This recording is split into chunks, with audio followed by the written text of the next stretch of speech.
It's a pretty dreary day today, but I'd set aside this weekend to do a little bit of work on the cars. If it wasn't dreary, I'd be doing work on the Princess. If it was, we'd be doing something on the Maestro today. And the job I want to do is I want to get this replacement dashboard in, because, as you may remember, the one in the car isn't in great shape.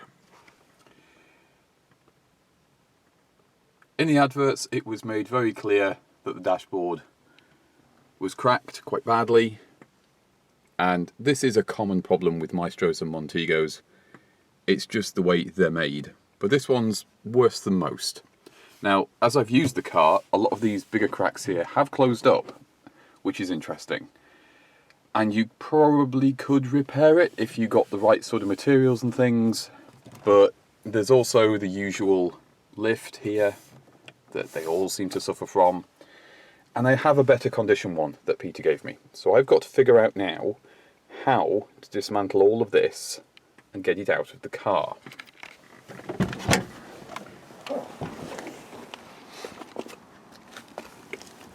I do know the main thing that holds them in is behind these little cover trims here, which are held on with foam tape, are a couple of these fixings on both sides. So I know that's the main thing for getting the shell out. I'm going to have to remove the steering wheel, I'm pretty sure, because I don't think this is going to clear over the steering wheel if I don't. But that's okay, I've had that off very recently. And then I think everything else just sort of comes out with the shell and you can just unplug everything. At least that's what I'm hoping. I don't know, I've never done the job before. And we'll just have to see how it goes. I've undone the two screws that hold this piece in,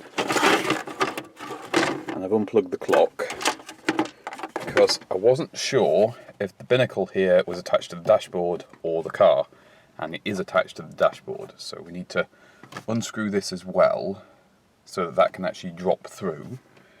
I don't think I'll need to disconnect this from the speedometer and that sort of thing. I think we'll get away without doing that, but we shall see when I've got it undone. I know there's a couple of plugs on the back of here, so I'll probably have to unplug those because the wiring harness is attached to the dashboard rather than the car. It's another one of those jobs that's a bit tricky to film and show you because it's starting to rain now, so I can't leave the camera outside the car and there's no space in the car to show you. But what I can tell you is I've undone the bolts on both sides, so they're free. And looking at the spare dashboard, there aren't really any other fixings. All there is in the centre of the dash, around about here-ish, is a plastic peg that goes down. So I think what I have to do is sort of lift the dash up to free it from that peg, and then the whole thing should come out, and then I can go through and unplug stuff. I have unplugged the dash binnacle and the speedo cable, because that does need to come out to get the dashboard out. And you can see the wiring harness here is actually attached to the dashboard rather than the car. So that will come out with the dashboard. And then I can go through and unplug the various bits I need to unplug and swap them over. The new one already has things like the fan switch there and the controls, but some things like these have been robbed before I got the dashboard. Right, let's fight with this and see if I can get this out. And then it should get a bit easier. Disconnected the choke cable at the carburetor end because, well, that's going to stop me pulling the dashboard out if I don't. I gave everything a good wiggle and it's sitting a little bit higher now because I've freed off whatever it is locking the top edge in. And now, basically, I'm going to have to take these tools and things out of the way because I've got to try and get this dashboard out. And at the moment, part of it is sort of fouling on the steering column shroud. So I think it's one of those where you just need to find the right kind of shape for everything to be in and it comes out okay. But it's still going to be tricky because I know there's things that I can't get to that I need to unplug. For this panel here, for the heater controls, I reached through the gap down here and then you can unplug the fan speed switch, the little bulb that illuminates it, and there's a hidden screw here that you need to unscrew to take that off. probably not entirely necessary, but once that's unscrewed, you can then pull this whole panel off and the heater controls just slide off these. I have found that one of the heater control tab things is broken. Not on here,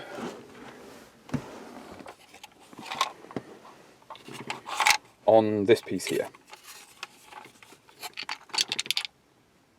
So you can see the top leg there is snapped. I think I've done that, and the bottom leg is just long gone. I think that was done a while ago. Now when I got the car, these controls were stuck, and we freed them off, so it could well have got broken then.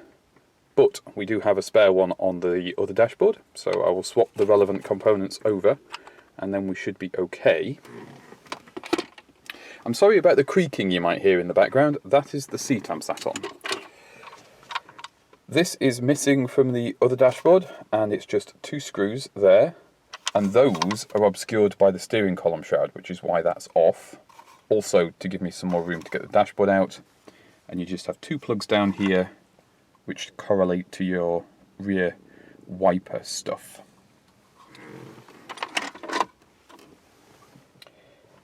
Yeah, let's keep fighting with things. I think the radio is going to be a bit of a nuisance as well, because I don't know where my radio removal tools are at the moment. So if I can find them, I'll pull the radio out. If not, I'm probably going to have to disconnect it, but leave it in this dashboard until I can actually free it up and swap it over. I couldn't find my actual radio removal tool. It's not where I thought it was, but I did find a coat hanger, and I remembered from years ago that you can, in a pinch, use a wire coat hanger to remove a radio like this. And it's just a U-shaped piece of metal, and you jam it in the hole and you hope that you unlock it, and then you sort of wiggle it and pull it all out and it comes out. That's going to be a lot easier to connect now, and I can install it in the new dashboard, which is good. I do have this dash free. I'm just trying to figure out what exactly is holding it in place, and I think it might be the radio at this point, because you don't often get a lot of slack with the aerial, and I think that's what's holding us in. So I'll finish pulling this out and we'll see if that's the thing that's stopping me.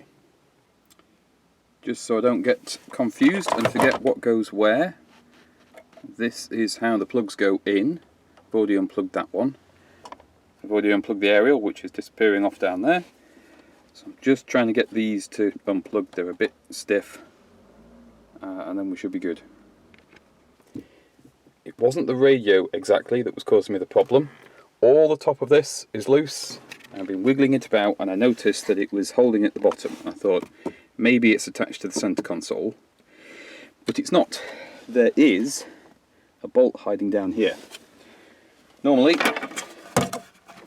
on this model at least, there's a little cubby tray that just pushes in there, so you just pull that out, and then we shall have to unbolt that. It looks like that's to stop the bottom of the dashboard pushing too far back, and the other end of it looks like it might be attached to the heater core, which is up here.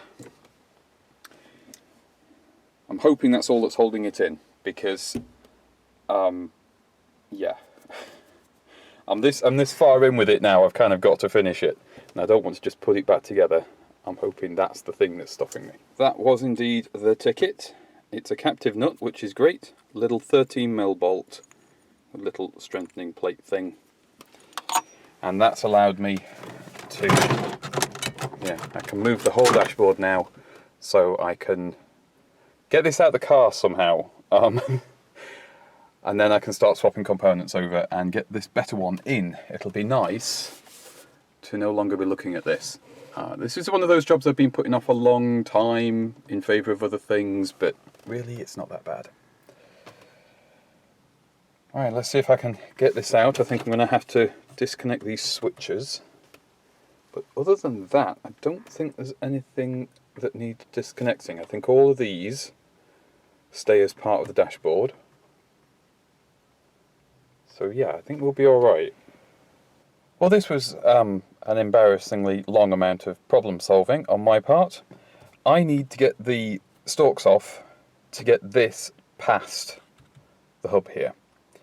And the manual has instructions for the older version of this, and all of this got revised. So there isn't a clamp to take off these pieces. And I was trying to find anything, so I've unplugged the actual switches, and I've been looking for screws or anything, and they actually made it very simple. There's two little tabs here, and you squeeze them, and the whole assembly just slides out.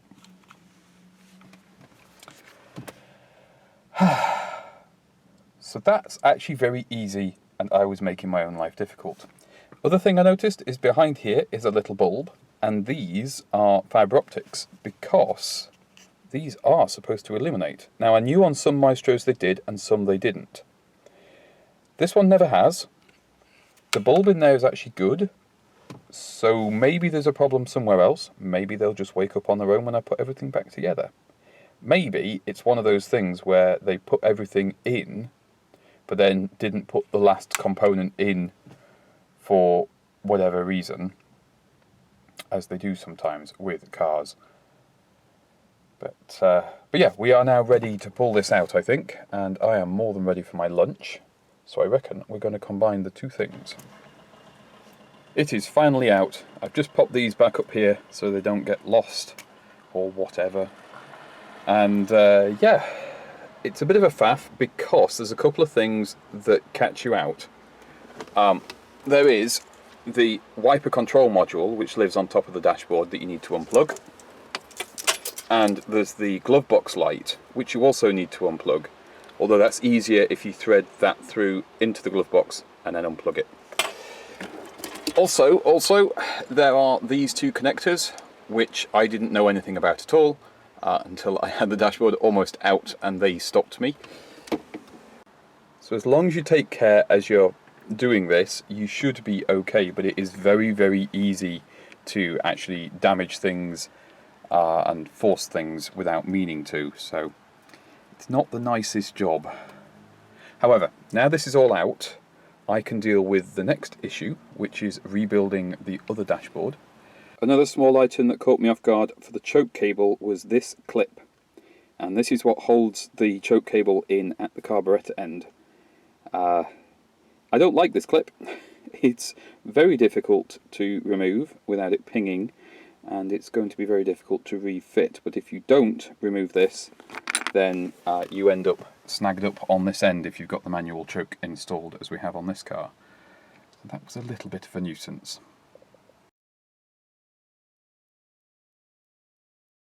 Well, it's stopped raining for a bit, I've had my lunch, and it's time to put the dashboard back in, but before I do, I want to put the centre console in that I recoloured. It is a slightly darker colour than the rest of the interior, but it's the nearest grey I could find that actually went with everything. And that's because this is very badly damaged, has been since I got the car. These little screws should actually be going in from underneath. So we shall correct that as well. There is two screws back here, and there's another fixing underneath the little cubby thing here, which just pulls out. So yeah, we've got another two screws down there. So hopefully those two screws at the front, the two at the back, unscrew the gear knob, and then the whole thing should come out. I should then be able to transfer this boot, and I think this boot stays on the handbrake, I hope it does, onto the new panel, and we should be ready then to put the dashboard in, because I couldn't figure out how to get this centre console out without removing the dashboard, so I was saving it until I did the dashboard. Happily, this boot does stay attached, and the trim comes off without me having to remove the grip on the handbrake or anything like that. This is the bracket at the back that it screws into these two bobbins, and then that's the bracket at the front. Everything's a bit grubby under here, but I can't really do anything about it.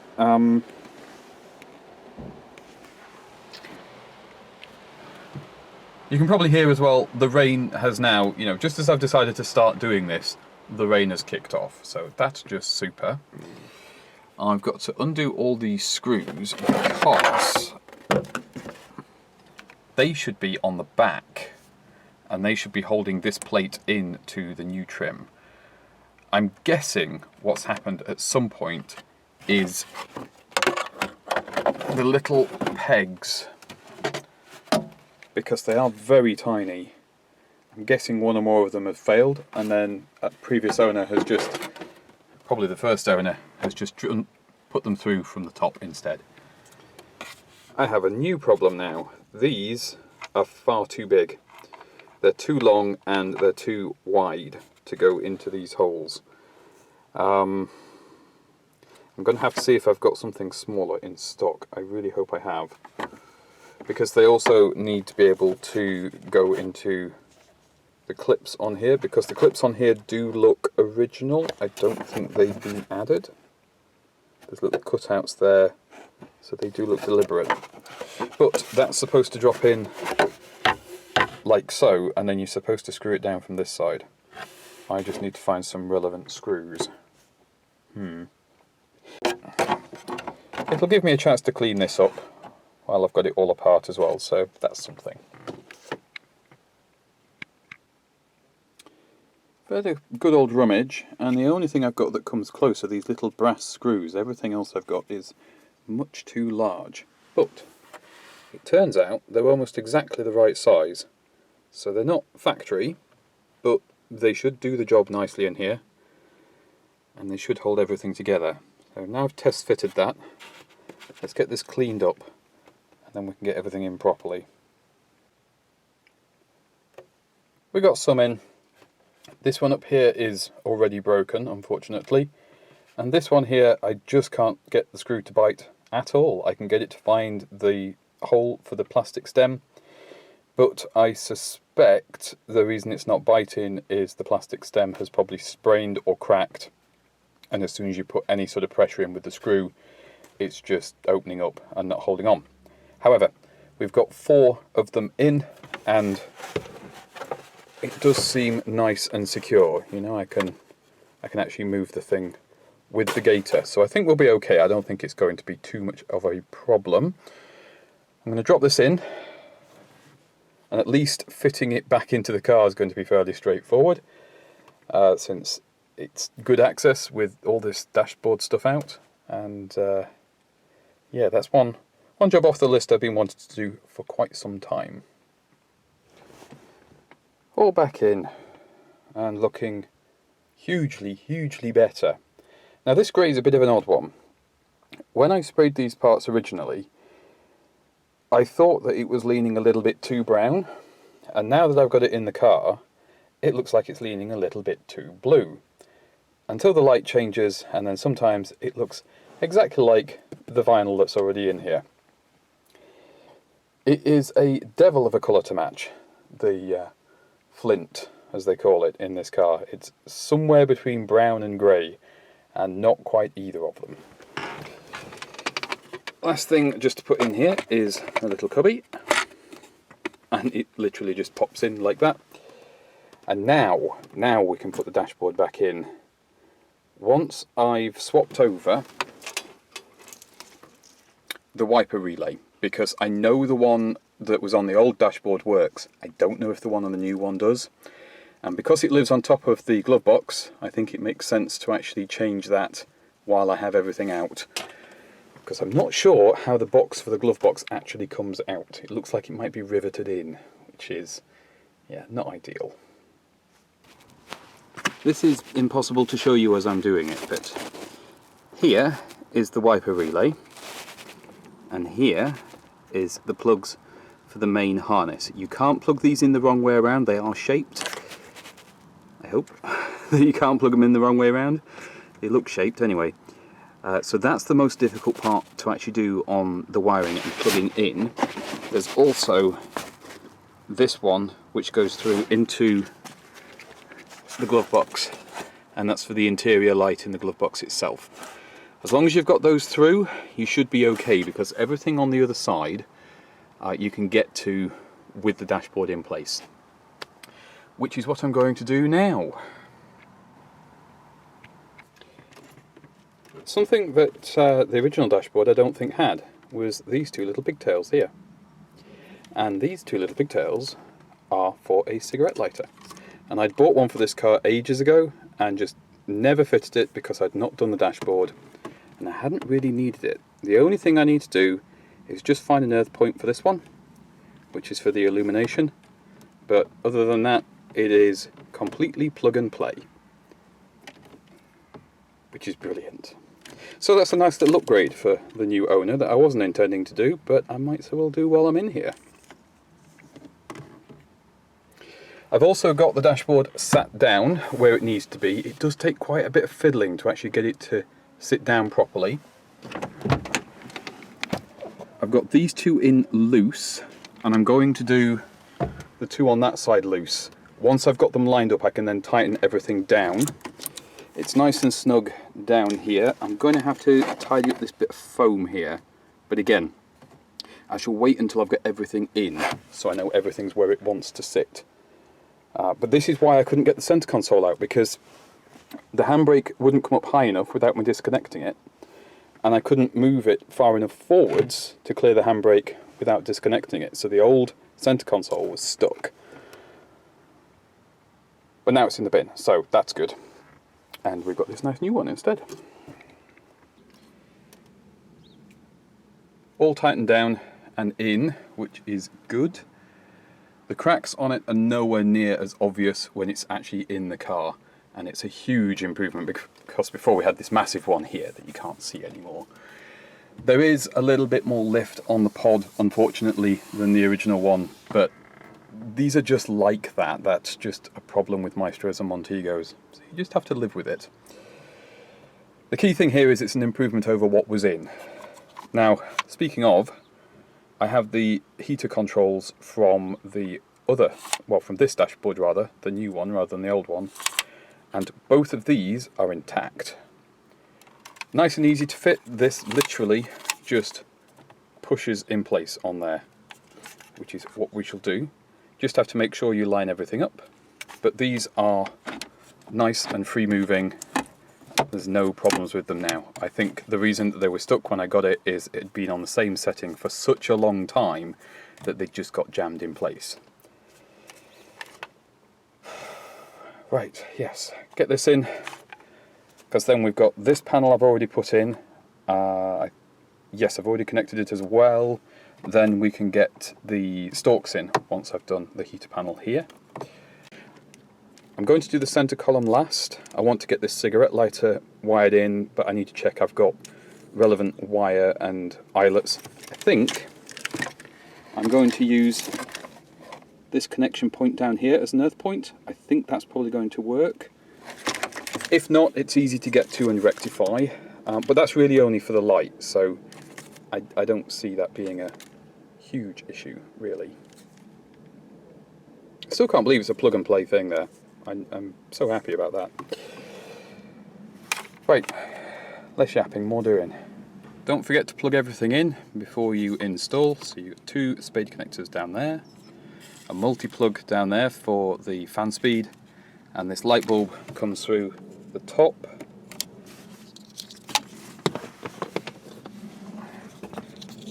And that goes into the back of this piece here, which feeds the light down to the illumination there.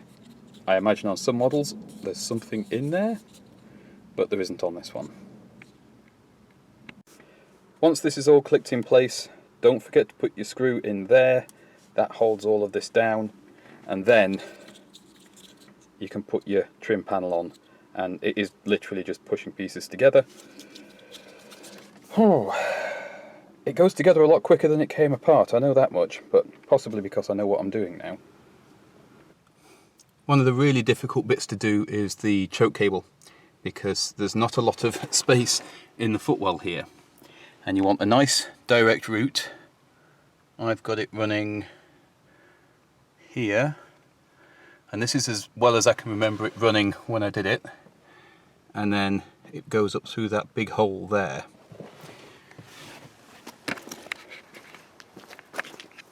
And the reason that big hole is so visible is I popped out the rubber grommet because the cable comes out here, and if you've got a nice big hole, a lot of light comes in so you can see what you're doing.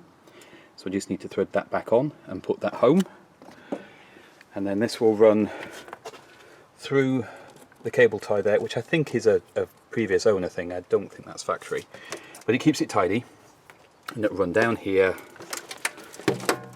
And then it clips, goes through a clip guide there, and then goes into this bolt here. So it's, yeah, it's a route. But it's not too bad. I've done worse cars than this. I've had French cars after all, and had to do clutch cables, so it could be a lot worse than this is. Starting to look like a car again. I've got the stalks back on, which was nice and easy. Instrument panel back in, which wasn't. I don't know why it always fights me, it just does. So I have the trim up here to do. I have the clock to plug in, and then in a bit we'll reinstall the radio, which will be nice and easy. And I need to just do this wire, don't I? But yeah, I've got the choke is connected now, so that works, which is great. Yeah, we are very definitely getting there. Almost there. We've got the steering column shroud back on, steering wheel back on. I think I've got it straight, it seems to be. Indicator cancellers work as well. Next is the fuse panel. This is the one off the new dashboard, and there's nothing on the back. But the one off the old dashboard has a really nice diagram to tell you what all the fuses are, so I should be putting the old one back on. Similarly, the glove box lid there, I forgot to mention this, is off the old dashboard, because the one off this one was warped and doesn't have a lock on it. So I thought it made sense to swap the old one in, and that seems to shut properly at least. But all the vents on this dashboard are from this dashboard, because the old dashboard, the little markers, the blue and white ones, were quite crumbly and faded, and these aren't anywhere near so bad. So yeah, a bit of a mix of the two dashboards to make one reasonable one out of two, you know, okay ones. And you can see up here, this is the dash lift, and this is worse, I think, from memory, than the old one, but it's balanced out by the fact that there isn't great big cracks along the top here. So you just have to sort of find your right compromise for what you're trying to do. Another handy thing with this is it tells me that the cigar lighter should be on 5 and a 10 amp fuse, and 5 10 amp fuse.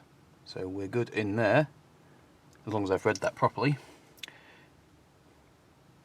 It says they all should be 10s, and it looks like we've got a 15 in there, so I think I'll swap that 15 out for a 10. I've got a spare 10 in there, because that needs correcting.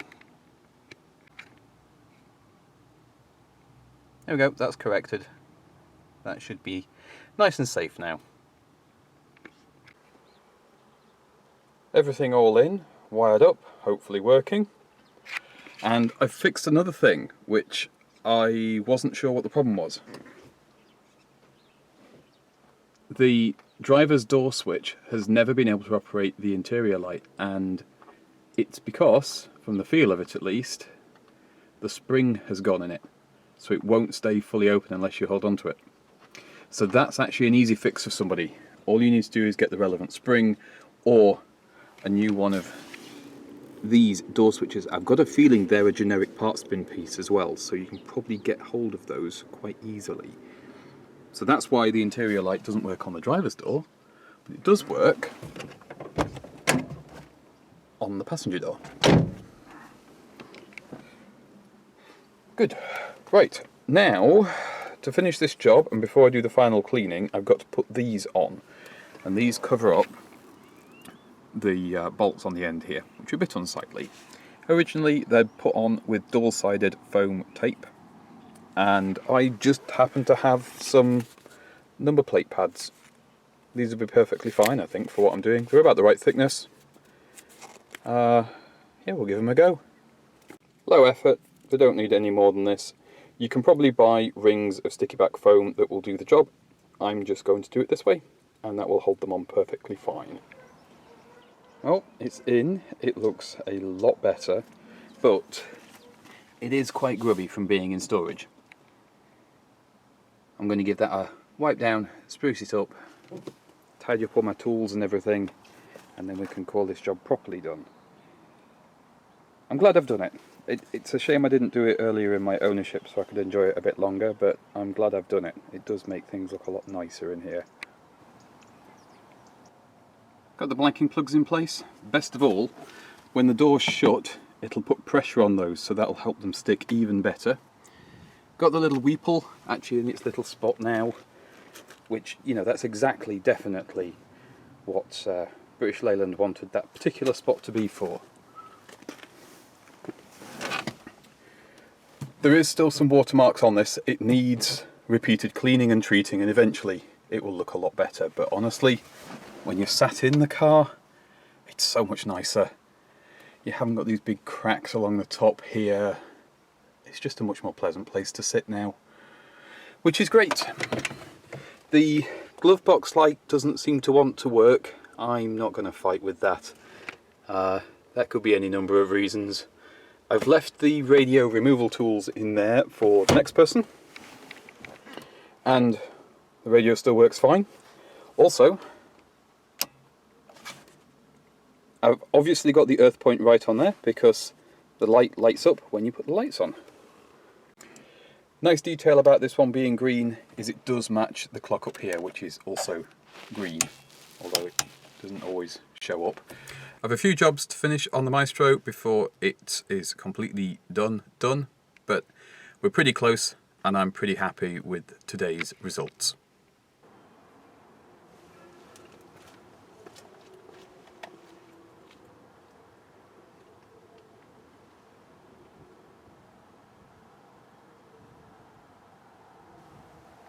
Now the dashboard's all in, let's see what it looks like at night.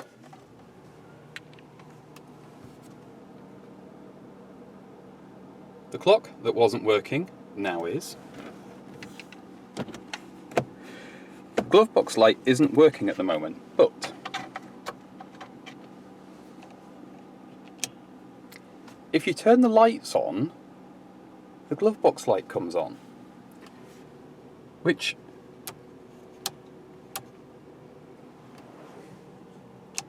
what an odd feature. Anyway, that's all lovely. And of course, hazard light there.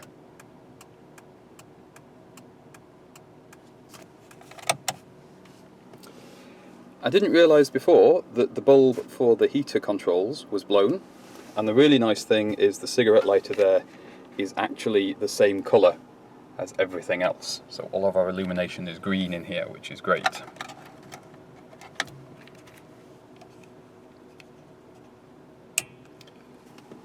And you can, light level's a bit low in here, but you can just see those switches light up there.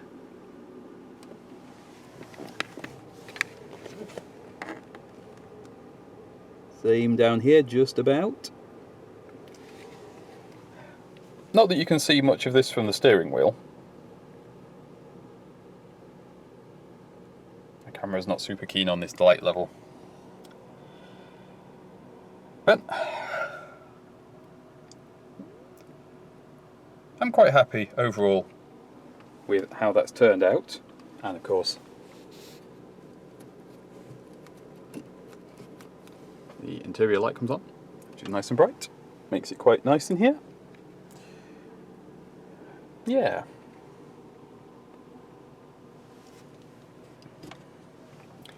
The only thing that definitely doesn't illuminate are the stalks. So I'm not sure what is missing on this car for the stalks to light up, but I'm sure somebody that knows what they're doing will be able to figure that one out.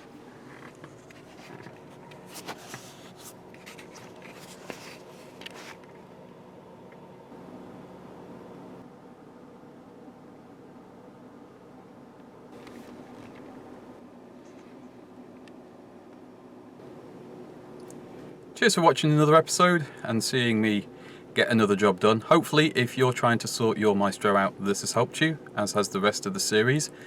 As I record this is the night before somebody is going to come and have a look at the car, because it is up for sale. By the time you watch this, it's probably long gone. I can't see that it'll still be around.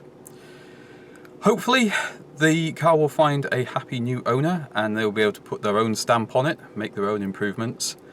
And thank you for joining me on this journey and tagging along, seeing what we're going to fix on it. After this, the focus switches to the Princess, and I'm actually going to try and knock the car projects on the head a little bit. The resources in money and time and effort, yeah, it's a lot, and just for now, I need to calm down a bit with it. Anyway, I shall see you in the next video, whenever that happens to be. Thank you for joining us for this one, and stay safe out there, wherever you happen to be.